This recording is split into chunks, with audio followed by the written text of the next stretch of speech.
ആദ്യമായിട്ട് പറയാനുള്ളത്, നിങ്ങൾ കൊണ്ടുവന്ന ഓരോ പ്രൊഡക്റ്റും അതിന്റേതായ മേന്മയുണ്ട്. ഹെൽത്തി ഫുഡ് എന്ന് പറയുമ്പോൾ മക്കൾക്ക് കൊടുക്കാൻ പറ്റിയ ഏറ്റവും നല്ല ഫുഡ് തന്നെ ഉണ്ടാക്കിയില്ല. എല്ലാവരും ഉണ്ടാക്കിയതും ഏറ്റവും നല്ല ടേസ്റ്റുകളാണ്. പക്ഷെ ഇവര് പറഞ്ഞിട്ടുണ്ട് 2-3 ആൾക്കാരെ മാത്രം സെലക്ട് ചെയ്താൽ മതി. അതുകൊണ്ടാണ് നമ്മൾ എന്ത് ചെയ്തിട്ടുള്ളത്, മാർക്ക് നോക്കിയിട്ട് ചെയ്തിട്ടുള്ളത്. അപ്പോ ഇത് ഇവിടം കൊണ്ട് ഒതുക്കാതെ ഇനിയും ഒരുപാട് ഫുഡ് ഫെസ്റ്റുകൾ നടക്കും. അപ്പൊ നമ്മൾ മക്കളുടെ സ്കൂളിൽ മാത്രമായിട്ട് നിൽക്കാണ്ട് ഒരുപാട് മത്സരങ്ങൾ, പാചക മത്സരങ്ങൾ നടക്കുമ്പോൾ അവിടേക്കൊക്കെ നിങ്ങൾ പോകണം. നമ്മൾ ഫസ്റ്റ് പോകുമ്പോൾ അവിടെ കണ്ടു പഠിക്കാൻ കുറെ കാര്യങ്ങൾ ഉണ്ടാവും. അവിടെ അവര് പ്രസന്റേഷൻ എങ്ങനെയാണ് അവര് ഡെക്കറേറ്റ് ചെയ്യുന്നത്, അത് ഏതൊക്കെ ടേസ്റ്റ് ഉള്ള ഫുഡുകളാണ് മത്സരത്തിന് വെക്കുന്നത്, ഇതൊക്കെ നമുക്ക് പഠിക്കാൻ പറ്റും. അപ്പൊ നമ്മൾ ഇവിടെ മാത്രം നിന്ന് കഴിഞ്ഞാല് നമുക്ക് ഇതൊന്നും പഠിക്കാൻ പറ്റില്ല. അപ്പം മാക്സിമം മറ്റുള്ള പാചക മത്സരത്തിലും കൂടെ പങ്കെടുക്കാൻ ശ്രമിക്കുക. നമ്മളൊരു മത്സരത്തിന് വരുമ്പോ നമ്മൾ എന്ത് ചെയ്യണം, മാക്സിമം ഡെക്കറേറ്റ് ചെയ്യണം. എന്നുവെച്ചാൽ സമ്മാനം വേണം എന്ന് വിചാരിച്ചിട്ടല്ലേ എല്ലാവരും വരുന്നത്. അപ്പൊ നമുക്ക് എന്ത് ചെയ്യാം, ഓരോ ഡെക്കറേഷനൊക്കെ ഒന്ന് വെറൈറ്റി ആക്കിയിട്ട് കൊടുക്കുക. ഉണ്ടാക്കുന്ന പ്രൊഡക്റ്റിലും എന്തെങ്കിലും വെറൈറ്റി, കാരണം ജഡ്ജസ് വരുമ്പോ ആദ്യം അതാ നോക്കാം. എന്തെങ്കിലും വ്യത്യസ്തമായിട്ട് ആരാണോ ഉണ്ടാക്കി കൊണ്ടുവന്നിട്ടുള്ളത് അതും രുചിയുള്ളതായിരിക്കണം. വ്യത്യസ്തമായിട്ട് എന്തെങ്കിലുമൊക്കെ ഉണ്ടാക്കി കൊണ്ടുവന്നാൽ പോരാ, അത് രുചിയുള്ളതായിരിക്കണം, എല്ലാവർക്കും ഇഷ്ടപ്പെടുന്നതും കൂടെ ആയിരിക്കണം. അപ്പൊ അങ്ങനെയുള്ള ആകുമ്പോ നമുക്ക് അത് സമ്മാനം കിട്ടും, ഫസ്റ്റിലേക്ക് എത്താൻ പറ്റും.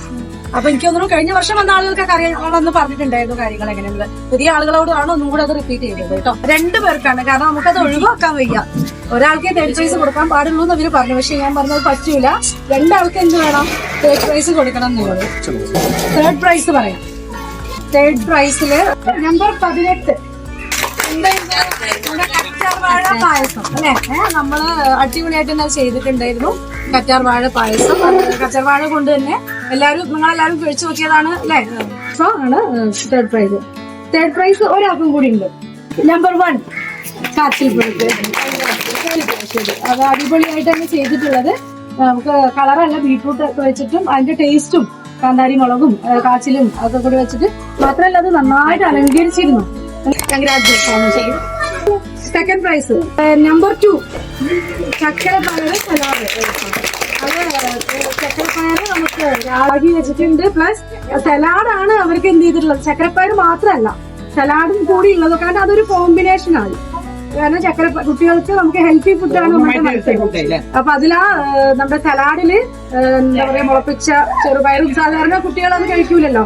സലാഡായിട്ട് എല്ലാം കൂടെ മിക്സ് ചെയ്ത് കൊടുക്കുമ്പോ കുട്ടികൾക്ക് കഴിക്കാൻ അതൊരു താല്പര്യം ഉണ്ടായിരിക്കും. നമ്മളെല്ലാവരും ആകാംക്ഷയോടെ കാത്തിരിക്കുന്ന first prize goes to 3, number 3. രാവിലെ ചമ്മന്തി കൊണ്ട് നമ്മളെ ഓരോരുത്തരെയും എന്താ പറയാ അതിശയിപ്പിച്ച, എന്താ പറയാ എല്ലാവരും അമ്പരപ്പിച്ച, മാത്രമല്ല അടിപൊളി ടേസ്റ്റ് ആയിരുന്നു അല്ലെ. ഞാൻ പറഞ്ഞു എന്തെങ്കിലും സാധനം കൊണ്ട് എന്തെങ്കിലും ഒന്ന് ഉണ്ടാക്കി കൊണ്ടുവന്നാ പോരാ, വളരെ നല്ല രുചി ഉണ്ടായിരുന്നു, നല്ല ടേസ്റ്റ് ഉണ്ടായിരുന്നു. ഇത് നമുക്ക് അരിക്ക് പ്രാധാന്യമുണ്ട്. പിന്നെ തേങ്ങാപ്പാലായിരുന്നു, പിന്നെ അതിന്റെ പ്ലാവിലെ ചമ്മന്തി, അത് അസാധ്യമായിരുന്നു, അടിപൊളിയായിരുന്നു.